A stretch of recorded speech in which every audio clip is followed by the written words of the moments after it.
Intelligent মানুষের হাতের স্পর্শ পাওয়া মাত্রই একটা সাধারণ জিনিস হয়ে ওঠে অসাধারণ। এই যে কাঠের টেবিল ল্যাম্পটি দেখতে পাচ্ছেন, এর মূল্য বাংলাদেশি টাকায় কম বেশি 5 লক্ষ টাকা।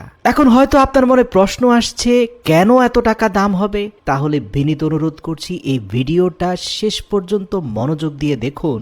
আমি গ্যারান্টি দিয়ে বলছি, একটি সেকেন্ডের জন্য চোখ ফেরাতে পারবেন না যে ইন্টেলিজেন্ট মানুষটা তার নিপুণ কারিগরি হাত দিয়ে এই জিনিসটাকে তৈরি করেছেন। তার রীতিমতো আপনার অলস মস্তিষ্ককে মুহূর্তের মধ্যে কার্যক্ষম করে তুলবে। প্রিয় দর্শক, ভিডিওর শুরুতে আমরা দেখতে পেলাম যে একটা ম্যানুয়াল হিটারের ভিতরে অনেকগুলো কপারের তারকে তিনি গলাচ্ছেন, পাশাপাশি আরেকটা ম্যানুয়াল হিটারের মধ্যে বেশ কিছু অ্যালুমিনিয়ামকেও পুড়িয়েছেন। অতঃপর পোড়া গলানো অ্যালুমিনিয়াম এবং কপারের মিশ্রণটাকে একটা ফ্রেমের মধ্যে ঢেলে সেটাকে জোড়ানো পর্যন্ত অপেক্ষা করলেন। অতঃপর দুই পাশের স্টিলের আস্তরণটাকে ফেলে দিয়ে সেটাকে একটা স্বয়ংক্রিয় স্পিনিং রোলিং মেশিনের মধ্যে স্থাপন করে ধারালো রেজার হুকের মাধ্যমে এটাকে স্মুথ করে ফেললেন এবং পরবর্তীতে আরেকটা স্মুথার মেশিন দিয়ে এটাকে এতটাই চকচকে বানিয়ে ফেলা হলো যে দেখতে একেবারে পিওর গোল্ডের মতো মনে হচ্ছিল। তারপরেই তাদের কোম্পানির লোগো লাজি ম্যানের স্টিকার লাগিয়ে দেওয়া হলো।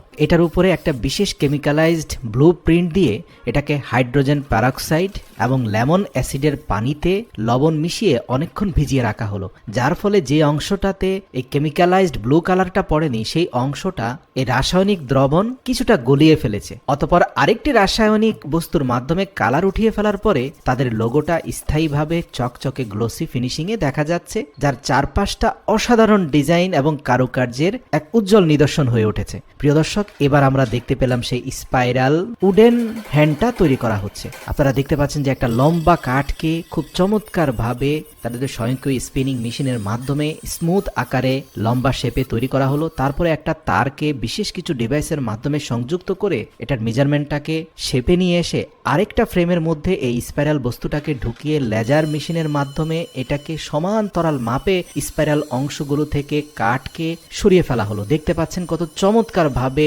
দুপাশ থেকে কাঠগুলো সরে যাচ্ছে এবং হাতলটি ভেঙেও যাচ্ছে না। এটা সম্পূর্ণটাই কিন্তু নির্ভর করছে স্পাইরাল ডায়ামিটারের উপরে। নিঃসন্দেহে এটা একটা দক্ষতা এবং নিপুণ হাতের শৈল্পিক নিদর্শন। সর্বশেষ আরেকটা লেজার চেঞ্জ করে যে অংশটা ইতিমধ্যে কাট করা হয়েছে সেটাকে আরো স্মুথ ফিনিশিং দেওয়া হয়েছে।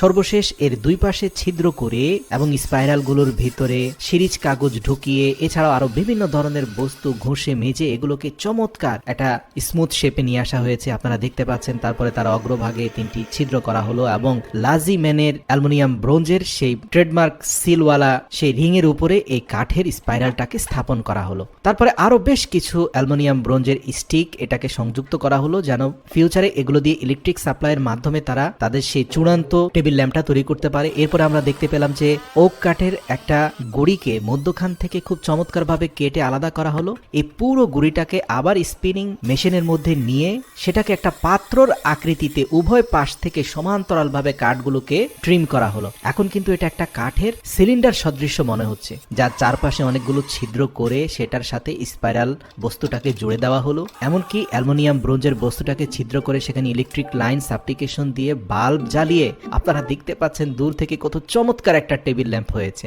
আচ্ছা বলুন তো, এই টেবিল ল্যাম্পের যত উপাদান ব্যবহৃত হয়েছে সবগুলো মিলে কি 5 লক্ষ টাকা দাম হবে? আমি আপনি 100% একমত যে এখানে যতগুলো বস্তু ব্যবহৃত হয়েছে এর কাঁচামালের মূল্য 50,000 টাকার বেশি হবে না, কিন্তু বাকি 4.5 লক্ষ টাকাই হচ্ছে মেধা আর শ্রমের মূল্য। তাই আপনি যত বেশি পরিমাণে আপনার আল্লাহ প্রদত্ত ব্রেনকে কাজে লাগাবেন, যত বেশি সৃজনশীল হবেন, ততই কিন্তু আপনার মূল্য বেড়ে যাবে।